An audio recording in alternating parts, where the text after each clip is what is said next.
Amén, Dios les bendiga. Buenas tardes, hermanos. Es un privilegio de parte de Dios Todopoderoso de poder estar una vez más acá reunidos. Agradezco su deferencia, su atención. Agradezco, hermano, el hecho de que usted esté ahí con disposición en su corazón para recibir la palabra que Dios ha puesto en nuestro corazón. Vamos a orar. Le voy a suplicar que cierre sus ojos, que incline su rostro y que nos pongamos en contacto con el Dios eterno que prometió que donde se congreguen 2 o 3 o más en su nombre, ahí estaría Él con nosotros. Entonces, sabiendo que a través del Espíritu Santo Dios está presente con nosotros, vamos a orar. Oramos. Padre, te damos gracias esta tarde en el nombre poderoso de tu amado Hijo Jesucristo, por este privilegio, Padre, de podernos acercar hasta tu presencia con gratitud, porque durante todas las horas que van transcurridas de este día, Padre, hemos visto tu respaldo, hemos visto, Padre, que no nos dejas solos, sino que nos respaldas de una manera, Padre, que va más allá de lo que alcanzamos a ver o de lo que alcanzamos a entender, Padre. Este día nos has guardado de a saber cuántas situaciones difíciles y ni cuenta nos hemos dado. Además, Padre, nos has provisto todo lo que necesitamos. No nos ha hecho falta nada y nosotros podemos decir también que hasta aquí Yahweh ha sido nuestro ayudador. Esta tarde, Padre, te pedimos perdón, nos reconciliamos contigo, te pedimos que perdones, Padre, todas nuestras actitudes y nuestras conductas que a ti te desagradan. Perdónanos, Padre, porque algunas veces voluntaria y otras involuntariamente nos dejamos arrastrar por nuestro carácter, por nuestra herencia, Padre, y manifestamos ante los demás lo que realmente somos, porque no hemos dado espacio que tu palabra erradique de nuestra vida esas conductas que a ti no te agradan, Padre. Perdónanos, perdónanos. Y te suplicamos que esta tarde tu Espíritu sea el que nos guíe a toda verdad. Que tu Espíritu nos abra el entendimiento, Padre, porque estamos urgidos de entender los propósitos que tienes para nuestra vida. Por favor, Padre, te lo suplicamos en el nombre de Jesucristo. Gracias por el privilegio de ser tus hijos. Gracias, Padre, por el privilegio de podernos acercar a tu trono de gracia para alcanzar oportuno socorro. Yo te agradezco, Padre, por todos los hermanos que con disposición de su corazón ya están ahí, pendientes de esta hora para recibir la instrucción de tu palabra. Y te suplico, Padre, que muevas el corazón de aquellos que por alguna circunstancia, por razones de tiempo, por razones de trabajo, no puedan hacerlo a esta hora. Pero que tú les inquietes el corazón, Padre, para que más tarde, cuando esto ya esté formando parte de esta red social, puedan los hermanos disponerse a escuchar la instrucción de tu palabra. Te lo suplicamos en el nombre poderoso de tu Hijo amado Jesucristo. Amén. Amén. Se recuerdan, hermanos, que ayer vimos unos textos en el capítulo 25 de Mateo. Vimos el verso 21 y si usted va a ver esos textos va a encontrar que en el verso 21 a aquel administrador, aquel siervo que le confiaron 5 talentos, le dicen exactamente las mismas palabras. No lo vamos a ver ahorita porque se nos avanza mucho el tiempo, pero las mismísimas palabras que le dijeron al que le dieron 5 talentos es el mismo reconocimiento que le dan en el verso 23 de Mateo 25 al que solo recibió 2. Por lógica, el que recibió 2 devolvió menos que el que devolvió 5. Aquí también, hermano, lo importante que se está juzgando es el hecho de que estos 2 personajes, a diferencia del otro, que lo que hizo fue enterrar el talento, estos 2 personajes, estos 2 siervos, estos 2 administradores, hermano, pusieron en acción lo que se les dio. A nosotros se nos está dando innumerables talentos, no 5 ni 2, innumerables talentos, hermano, en forma de palabra, cantidad de textos, para que nosotros nos pongamos a trabajar en nuestra vida y que nos sirvan, hermano, para que haya un producto, para que haya un beneficio. Dice el 25-21, y su Señor le dijo, bien, buen siervo y fiel. El buen siervo tiene una característica, es fiel, es fiel. Ya dijimos, hermano, que la palabra fiel es la palabra pistos, y está hablando de una persona que es digna de confianza. Es una persona a quien se le puede confiar, hermano, incluso hasta la vida. No digamos los bienes materiales. Entonces Dios anhela de nosotros, hermano, que nosotros seamos sus siervos, es decir, que seamos personas dignas de confianza, que Dios pueda confiarnos cosas.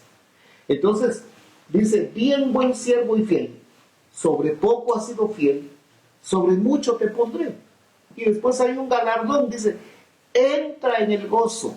El gozo es un galardón de parte de Dios para los que son vencedores, para los que son vencedores sobre todas las áreas del alma que se oponen a que nosotros seamos fieles. La incredulidad, por ejemplo, hermano, es un oponente de la fidelidad. ¿Qué le dije? La incredulidad, pues, no nos permite a nosotros confiar en Dios. Entonces, como no confiamos, no somos fieles, no somos dignos de confianza. Y entonces le dicen, entra en el gozo de tu Señor. Y si usted lee el verso 23 de ese capítulo 25 de Mateo, va a encontrar que son exactamente las mismas palabras que se dijeron al que produjo 5 talentos como rédito, es decir, como fruto, que al que solo produjo 2. Bueno, eso ya lo vimos, ¿verdad? Le dijeron que entre en el gozo del Señor. Dijimos, hermano, que la palabra gozo es la palabra jará. Está hablando, hermano, de un deleite, está hablando de alegría, de tener regocijo, de tener felicidad, de estar alegre, de estar complacido. Eso es la palabra gozo. Vale la pena, hermano, que nosotros escudriñemos nuestra vida para ver si realmente tenemos el gozo de Dios en nuestra alma. Porque podemos tener gozos, hermano, gozos de orden temporal, que son pasajeros y se diluyen con cualquier cosa. Uno puede estar, por ejemplo, tener gozo cuando esté enamorado. Y todo el tiempo que dure el enamoramiento, pues uno va a estar feliz, va a estar contento, va a estar complacido, va a ser feliz y va a tener motivo de alegría. Pero ¿qué pasa cuando la relación se termina abruptamente por alguna u otra circunstancia? Alguien puede ser feliz por tener un buen matrimonio, pero ¿qué pasa, hermano, si por ejemplo hay una separación, o por ejemplo ya sea una separación por cualquier cosa, o una separación porque alguien se muera, por ejemplo, se terminó el gozo? El gozo que Dios promete, hermano, es un gozo sostenido, un gozo que es eterno. Ese gozo es parte de las características de lo que es en sí el reino de los cielos. Entonces le están diciendo, porque en el capítulo 25, verso 14, están hablando del reino de los cielos. El reino de los cielos es semejante a un hombre. Así empieza el verso 14. Entonces le dice, entra en el gozo de tu Señor. El gozo de Dios es algo que está establecido, hermano, como una atmósfera en el reino de los cielos. Bueno, después nos fuimos al capítulo 14 de Hebreos. Ahí sí quiero que vayamos, porque ayer empezamos a ver unas cosas que vamos a tratar, capítulo 12 de Hebreos, que vamos a tratar de avanzar un poquito. Mire, pues, dice el verso 1, el escritor de los Hebreos le escribe a todos estos hermanos, y también nos está escribiendo a nosotros, diciéndoles, por tanto, también nosotros, teniendo en derredor nuestro tan grande nube de testigos, dice después, despojémonos de todo peso y del pecado que nos asedia, y corramos con paciencia la carrera que tenemos por delante. Fíjese, hermano, que yo estaba leyendo, investigando esto de que teniendo nosotros en derredor nuestro tan grande nube de testigos. Mire pues, hermano, cómo le explico esto para darme a entender. Mire pues, esta carta, el escritor de esta carta la escribió a una comunidad mesiánica que estaba conformada por hebreos, por judíos. Probablemente ahí, hermano, también habían algunos que ya estaban mezclados con griego, ¿verdad? De aquel cruce de los samaritanos con los asirios, o algún judío que se había casado con alguna mujer griega, porque por ejemplo, Timoteo es hijo de un padre griego y una mujer judía.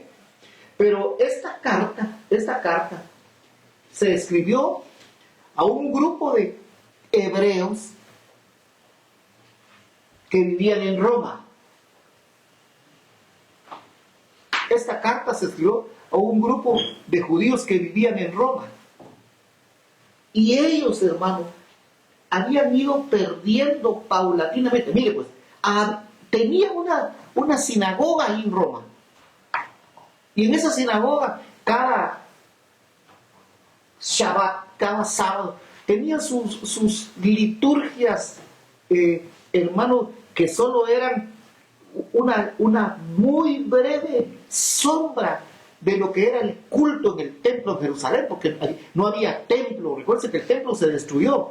Entonces, ellos, hermano, empezaron a reunirse en sinagogas. Había un dirigente de la sinagoga, y ahí se reunían los judíos y celebraban fiestas como por ejemplo, hermano, aquella fiesta de la Pascua, los panes sin levadura, todas las fiestas judías las celebraban ellos. Y unas fiestas que se agregaron después, como por ejemplo una fiesta que se llama Hanukkah, que esa fiesta es la fiesta de las luces. Esa fiesta no está instituida en la palabra, pero esa fiesta nació como consecuencia de que en el tiempo de la reina Esther, un hombre llamado Mardoqueo se había propuesto exterminar a los judíos, y Dios levantó sobrenaturalmente a un hombre que nada por ahí se llamaba Mardoqueo, y la reina Esther paró de reina. Eso hay que leer la historia.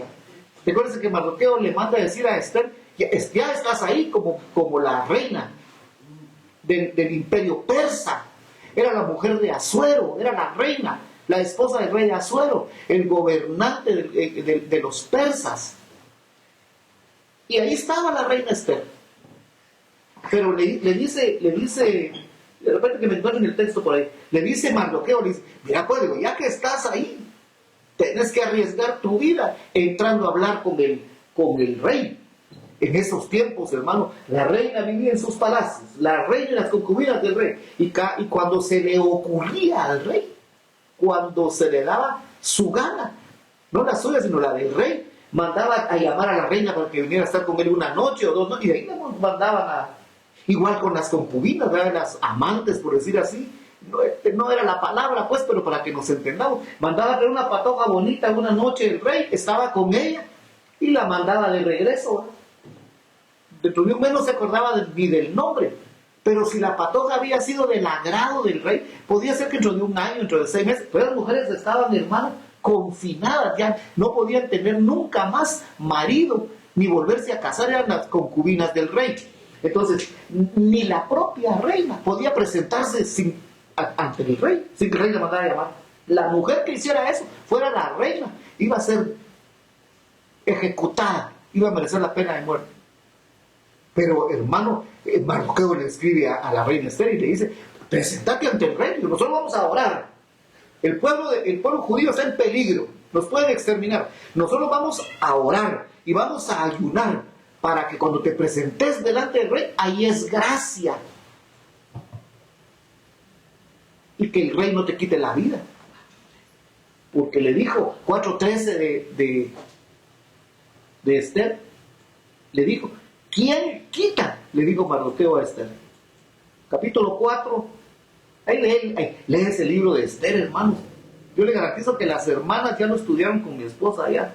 Mire pues, 4:13, le digo el rey. Entonces dijo Mardoqueo que respondieran a Esther. Hay que leer atrás, no me voy, que se va a ver el tiempo allá. No pienses que escaparás en la casa del rey más que cualquier judío. Cuando se enteren que sos judía, no importa que seas la reina, te van a ejecutar. Mire pues el verso 14. Porque si callas absolutamente en este tiempo, mire pues hermano, respiro y liberación vendrá de alguna otra parte para los judíos. Mas tú y la casa de tu padre pereceréis. Y quién sabe si todo lo que pasó antes, ¿verdad?, que te llevó a ser la reina de Persia, haya sido solo con el propósito de que en esta hora hables ante el rey para que los judíos sean liberados. Yo por eso les decía, hermano, ¿quién quita que todo este movimiento de oración que hemos levantado, quién quita que sea solo para que usted o yo o alguien que solicita ayuda sea sanado, Aunque mire pues hermano, a usted y a mí, que Dios nos trasladó del reino de las tinieblas al reino de su luz admirable. El propósito de Dios es que usted se constituya en un siervo que no tiene voluntad, que usted hace lo que le ordena la Escritura y se convierta en alguien que anuncia las virtudes de aquel que lo arrancó de las tinieblas a su luz admirable. Entonces, a la gente hay que plantearle la urgente necesidad de que no le teman a lo que mata el cuerpo. El coronavirus, la violencia, lo que sea, hermano, le va a matar el cuerpo. Pero está bien, que nadie se quiere morir, ni yo tampoco. Queremos vivir sanos. Oremos por eso. Pero eso lo entendemos usted y yo. Pero hagámosle ver a las personas, hermano, que lo importante es que quién quita, que ese es su pariente que está enfermo, que es su pariente que se murió. El propósito de Dios sea que murió, es decir, para esa hora murió, para esa hora se enfermó, para que los que están alrededor se conviertan. Eso hay que plantearle a la gente. Porque le dijo Jesucristo a alguien, ¿de qué sirve llegar entero y sano al infierno y perderse eternamente? Amén. Regresemos pues, porque ya se me fue el hilo de dónde estábamos. Regresemos a Hebreos, Dios quiere, hermano, que usted se constituya en un anunciador. Mire pues. Entonces yo le estaba diciendo, habían judíos residentes en Roma. Habían llegado ahí, hermano, porque Israel siempre ha vivido huyendo bajo esclavitud. Es la última diáspora se llama la huida a otro país. La última diáspora judía había sido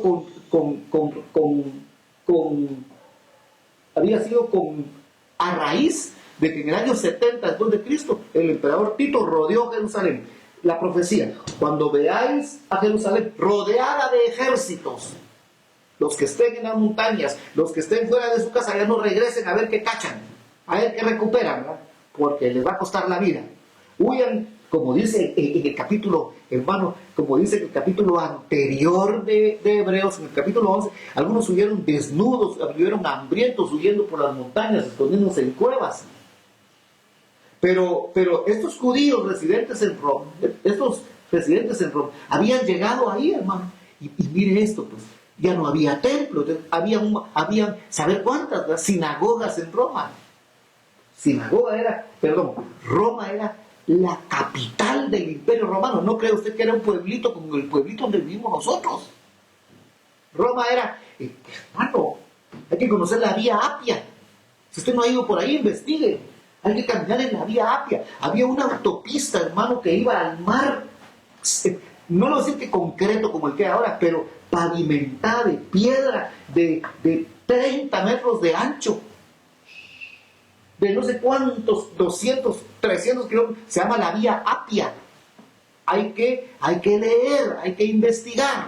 No crea que Roma era un pueblito como los pueblos de nosotros, ¿verdad? No digo nombres porque me van a apedrear. No creo que era como la aldea donde yo crecí, ¿verdad? Porque yo crecí en una aldea. En la aldea Buenavista, en Chimaltenango. Ahí crecí yo. Entonces, fíjese, hermano, Habían varias sinagogas. Ahí celebraban los judíos sus fiestas, Pascua, panes sin levadura, las fiestas de las cabañas, la fiesta de la cosecha. Ahora mire pues, habían fiestas como Hanukkah, que era una fiesta que se constituyó a raíz de la liberación de los judíos. Bueno, eso ya es una fiesta que no es escritural, pero la celebran ahí en la sinagoga. Esos judíos vivían en Roma. Se habían ido, hermano, es que mire, esto me preocupa a mí. Se habían ido incorporando a la cultura romana. Mire pues, 1000 años atrás, 600 años atrás, un grupo de judíos fueron transportados a Babilonia por el rey Nabucodonosor. Ya el profeta Isaías había profetizado, vale la redundancia, que 70 años iban a estar cautivos allá. Hasta que se cumplió el tiempo. Cuando se cumplió el tiempo, por eso es que Daniel y aquellos 4 muchachos allá estaban en Babilonia. Ahora mire pues, hermano, cuando se cumplió el tiempo, primero Esdras y después Nehemías regresaron a Jerusalén a reconstruir la ciudad que Nabucodonosor había destruido 70 años después. Ahora mire pues, cuando fueron transportados a falsos profetas, les dijeron: ustedes van a estar allá 1 o 2 años y van a ver que Dios va a destruir esa ciudad y los va a traer de regreso. Eran falsas profecías, eran engañadores que hablaban en el nombre de Dios, como sigue habiendo hoy en día. ¿Me expliqué? Eran profetas falsos, engañadores, que engañaban al pueblo diciéndole: no, ahí eso va a ser rapidito y vienen de regreso. Y Dios habla a través de Jeremías y les dice: oren, construyan casas, oren y oren por la paz de esa ciudad, porque ahí van a estar 70 años. Y en la paz de ustedes va a haber paz en esa ciudad. Y no los van a atacar ninguna otra nación. Lo curioso, hermanos, que al poco tiempo que los judíos empezaron a venir de regreso, 5 años de que empezaron a emigrar de regreso, los conquistaron a los babilonios, los conquistaron los asirios. No, perdón. Los medo-persas. Perdón, hermano. A los babilonios los conquistaron los medo-persas. Entonces, la paz, porque ya no estaban los judíos ahí, se terminó. ¿Por qué le estoy diciendo esto? Regresaron judíos a Jerusalén. Ahora oiga esto. Hubo judíos que no quisieron regresar.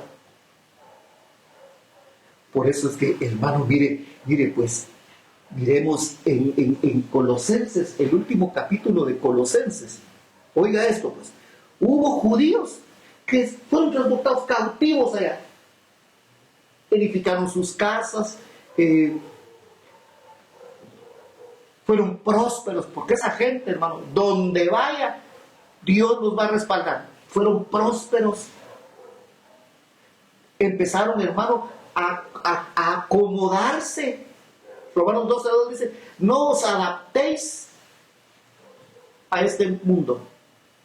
La Reina Valera 60, no me acuerdo qué dice. Dice, la Reina Valera 60 dice: no os conforméis. No se hagan al patrón de este mundo. Ellos se hicieron al patrón babilónico. Y empezaron a casar a sus hijos y a sus hijas con hombres de Babilonia. A sus hijas con hombres babilonios. A sus hijos con mujeres babilonias. Y ya empezaron a entremezclarse. Por eso es que cuando muchos regresaron, hermano, cuando ya se empieza a poner orden y se busca en el libro de las genealogías, hay unos que no aparecen. Y Esdras les dijo: miren, pues Dios está hablando, despidan a las mujeres. Hermano, mire, que nos dijeran a nosotros eso. Mire qué puede, porque yo tengo fe, yo creo en el amor. Tener fe es tener obediencia, convicción, seguridad, certeza. Ahí lo vamos a ver un día de estos, o búsquelo usted. Pero Nehemías les dijo: y todos aquellos que han emparentado con mujeres de allá, despídanlas. Miremos Esdras capítulo 9. Hermano, bien, no hemos podido entrar al tema, Dios sabe por qué, ¿verdad? Esto que estamos hablando es historia bíblica. Esdras capítulo 9, vamos a ver si es cierto.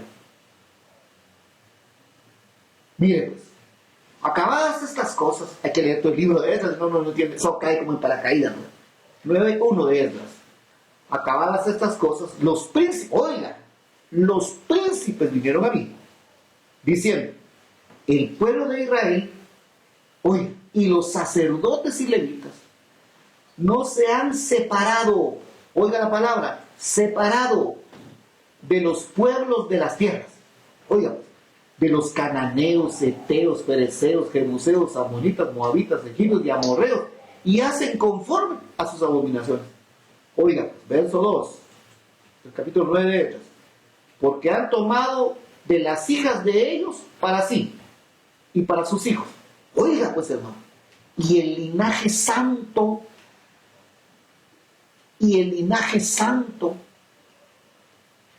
eso son los judíos.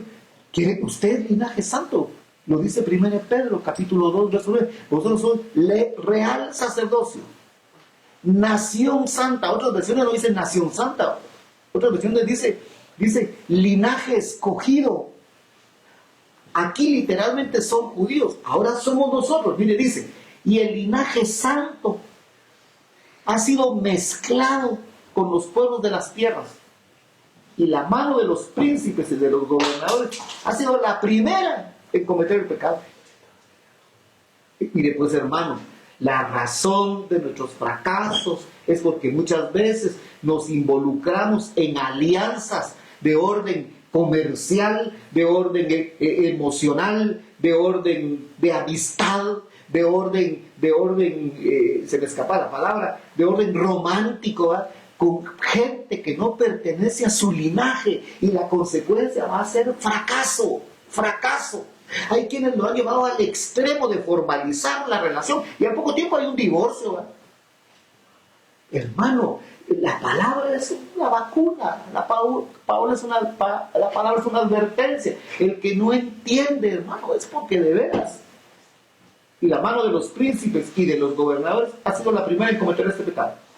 Oiga la actitud de Nehemías, hermano, de Esdras, hermano. Cuando oí esto, rasgué mi vestido y mi manto y arranqué pelo de mi cabeza y de mi barba. Hay que seguir leyendo.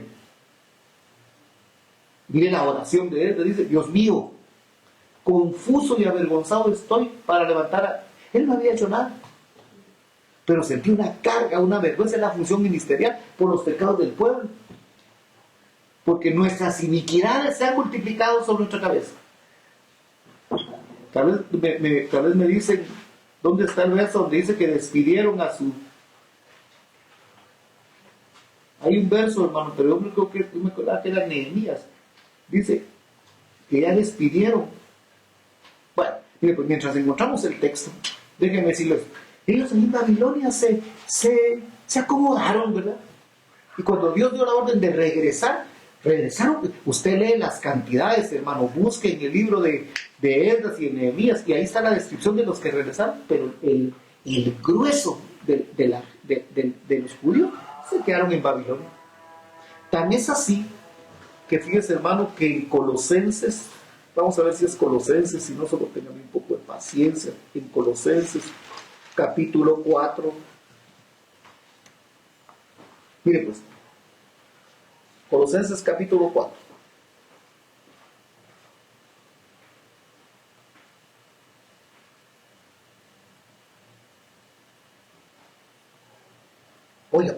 Oiga, capítulo 4 de Colosenses.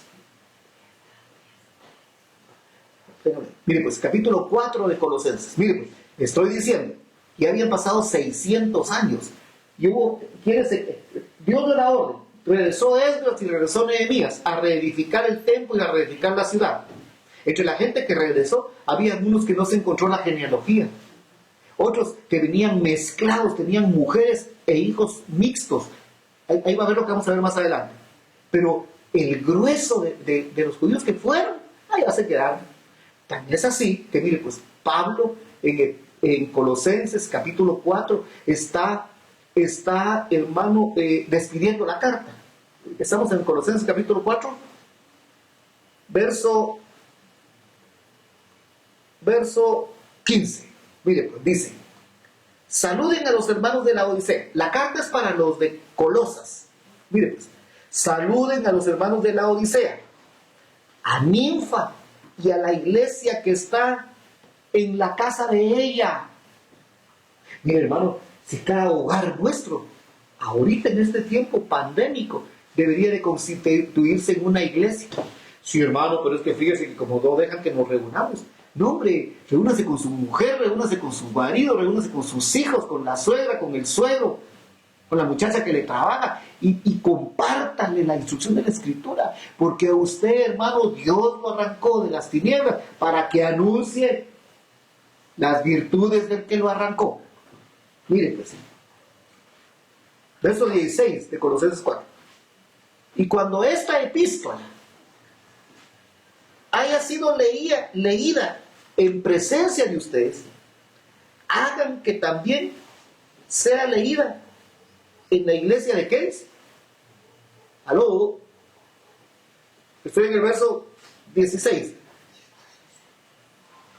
Y cuando esta epístola haya sido leída en presencia de vosotros, hagan que también sea leída en la iglesia de ¿dónde es? ¿Me siguen el hilo? ¿En la iglesia de dónde? De Babilonia, de los babilonosenses. Si usted está aquí, hermano, por favor, está en el asunto. Mire, pues, dice, hagan que también sea leída en la iglesia de Babilonia, en la iglesia de los babilosenses, dicen unas versiones, otras dicen en la iglesia de Babilonia. O sea, había gente allá. Ahora ya les llegó la buena noticia. Ahora ya les anunciaron las virtudes del que había muerto ahí atrás, no hay atrás, pero un tiempito atrás, ya les habían anunciado las virtudes del autor y consumador de la fe. Ahora vamos a Esdras, capítulo 10. Capítulo 10. Va, mire pues, verso 1, mire pues. Mientras oraba Esdras, fíjese hermano que esto no estaba en el machote. Esto Dios sabe por qué no lo... Mientras oraba Esdras y hacía confesión, llorando y postrándose delante de la casa de Dios, se juntó a él una muy grande multitud de Israel, hombres, mujeres y niños, y oraba el pueblo amargamente. Mire pues, esto ya está pasando en Jerusalén. Los hombres trabajando, levantando reconstruyendo el templo, reconstruyendo las puertas, reconstruyendo las murallas, trabajando con ¿cómo se llama ese asunto que usan los albañiles? La cuchara de albañil en una mano y la espada en la otra, porque los enemigos de Jehová, los enemigos de Yahweh, Tobías, Sanbalat, Ismael, se oponían, hermano, y se burlaban, diciendo, esa pared que están levantando, si para un gato ahí la va a botar. Lean, eso es bíblico, no me lo inventé yo. Y los atacaban y los hostigaban. Entonces, trabajaban con la pala, con la piocha en una mano y la espada en la otra. Igual a nosotros, ¿verdad? Trabajo en la obra, y hago lo secular. Tengo que trabajar para mantener a mi familia, pero no descuido la obra de Dios. Igual a nosotros. Esos son siervos de Dios. Mire pues, hermano. Lloraba el pueblo amargamente. Entonces respondió Secanías, hijo de Jehiel, y le dijo a Esdras, de los hijos de Elam, y le dijo a Esdras, nosotros hemos pecado contra nuestro Dios, pues tomamos mujeres extranjeras de los pueblos de la tierra. Esdras capítulo 10, verso 2. Hay que estar en el asunto. Pues tomamos mujeres extranjeras de los pueblos de la tierra, mas a pesar de esto, mire pues hermano, mas a pesar de las alianzas que usted y yo hemos hecho, igual que aquellos, aún hay esperanza para nosotros. Aún hay esperanza para nosotros. Ahora mire pues, pero hay actitudes. Verso 4, verso 3.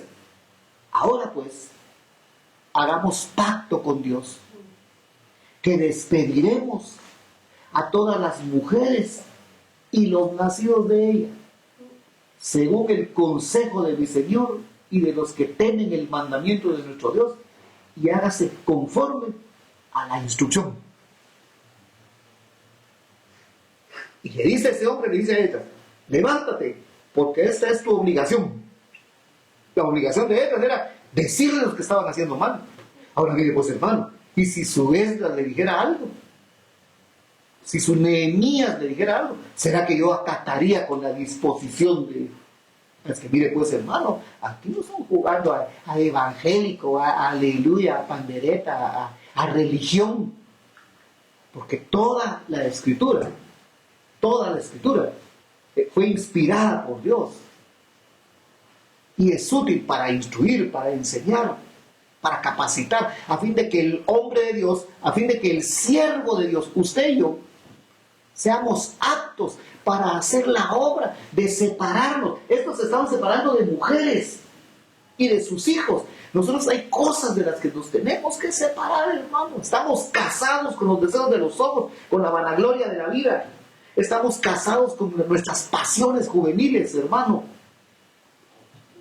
Entonces, hay actitudes que tenemos que tomar. Hay, hermano, acciones que... Esto que hicieron estos pusieron a trabajar el talento. Al final les dijeron: bien, buen siervo y fiel, entra en el gozo de tu Señor.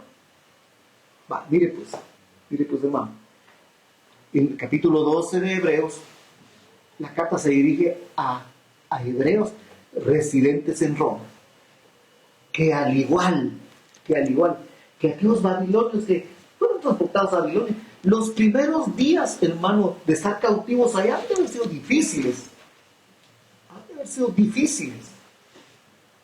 Fíjese, hermano, que es tremendo. Yo me recuerdo que para el terremoto de 1976 hubo un pueblo, un municipio de Chimaltenango, situado al norte de Chimaltenango, que lo devastó el terremoto. Un municipio. Hubieron, según las estadísticas que se levantaron en ese tiempo, aproximadamente 3,000 muertos en la cabecera municipal y en sus aldeas de alrededor. Es que miren, hermanos, eso sí fue trágico. Las casas eran de adobe, de teja, todo eso se derrumbó. Familias completas murieron.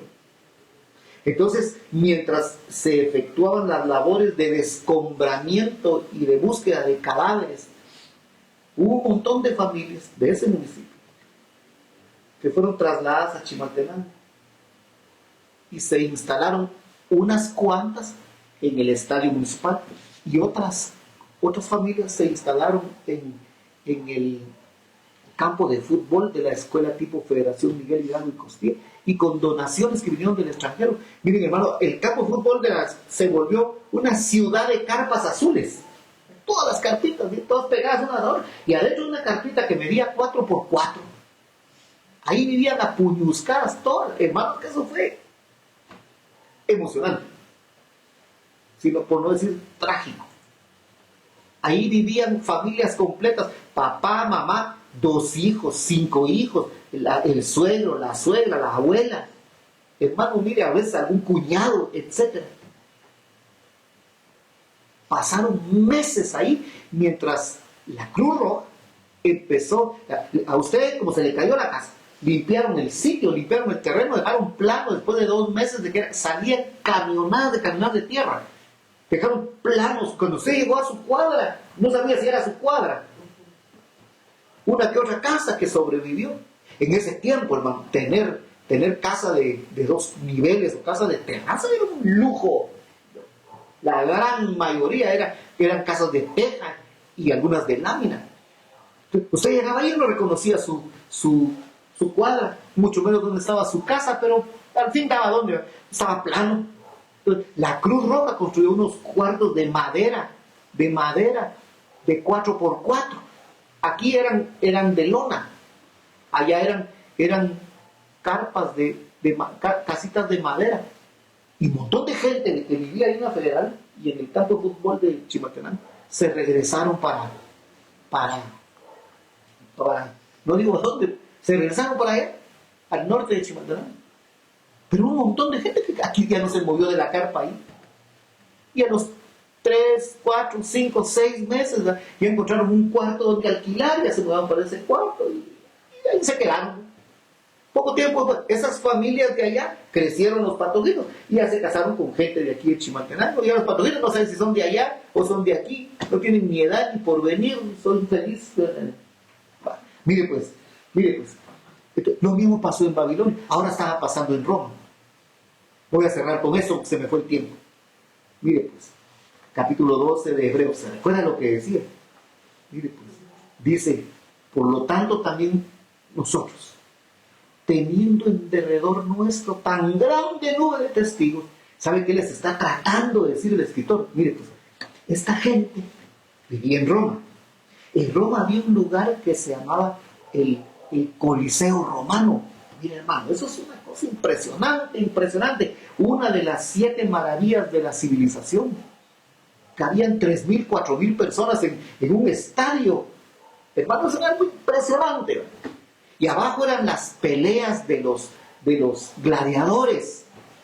Ahí terminaban las competencias, la maratón. Entonces, mire pues hermano, la gente iba a ser todos los que estaban de espectadores, esa gran nube de testigos que estaban sentados en el Coliseo Romano, iban a ser testigos de cómo el vencedor, ya sea un gladiador vencía a otro, ya sea el que entró primero y ganó la maratón, porque esa maratón que celebramos hoy, hermano, los Juegos Olímpicos, esos nacieron en Grecia. Había una cantidad de testigos que iban a ver coronarse al vencedor. ¿Me expliqué?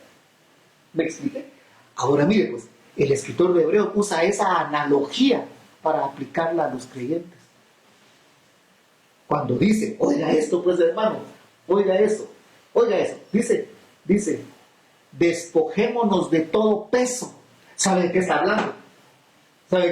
Hermano? De la gordura.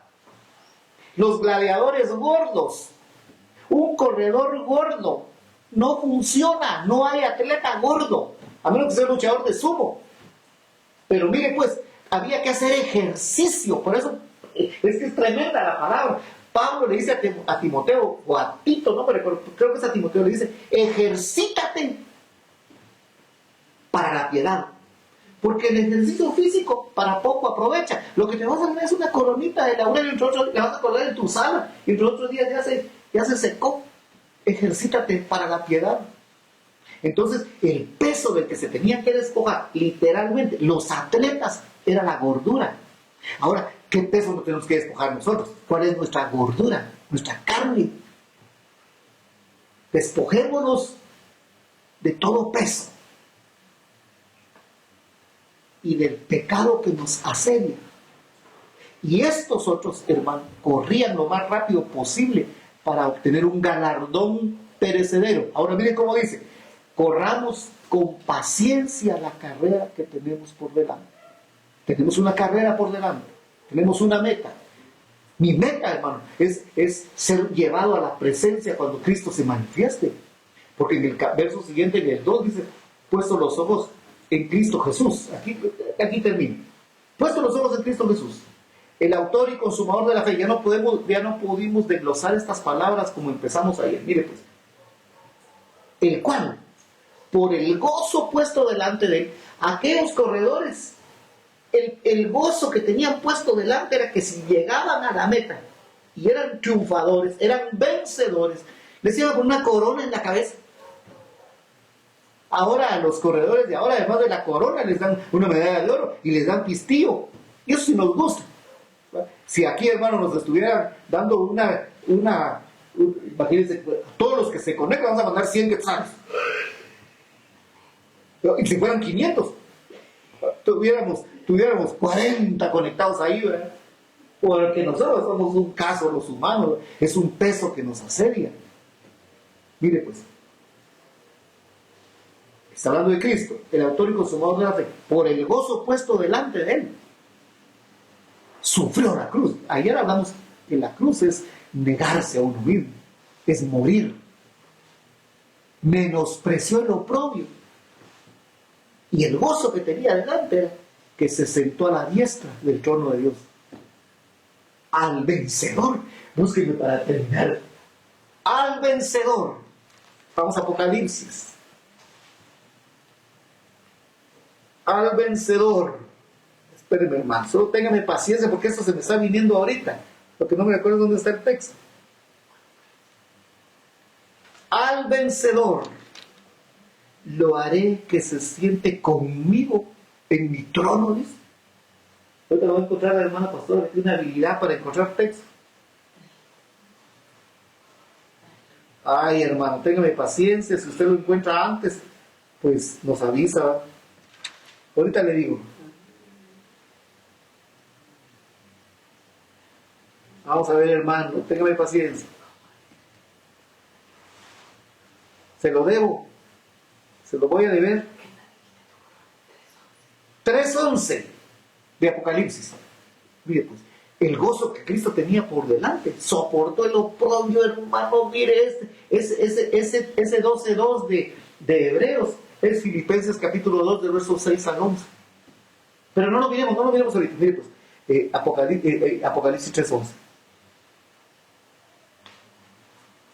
3:11. 3:11. Vengo pronto. Retén firme lo que tienes, para que nadie tome tu corona. Y luego, ¿qué dice?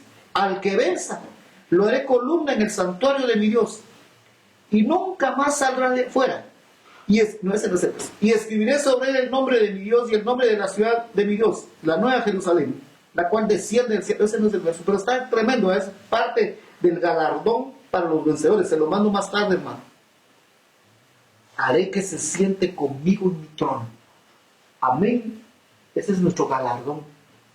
Para alcanzar eso, hermano, al igual que aquellos gladiadores, que aquellos atletas romanos, tenemos que despojarnos de todo peso y del pecado que nos hace. Dios le bendiga y le guarde. Empecemos hoy a despojarnos. Dios le bendiga y le guarde. Padre, que esta instrucción escritural despierte en nosotros un anhelo, Padre, por escapar de todas las cosas que se vienen.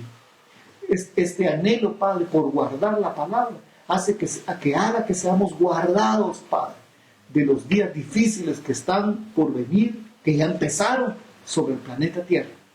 Gracias, Padre, porque tu fidelidad y tu misericordia sigue siendo vigente sobre nosotros. Y danos el privilegio, Padre, de podernos acercar a tu trono dentro de un rato, para clamar e interceder por toda necesidad que tengamos y que nos hayan solicitado auxilio. Gracias en el nombre de Jesucristo. Amén, amén y amén.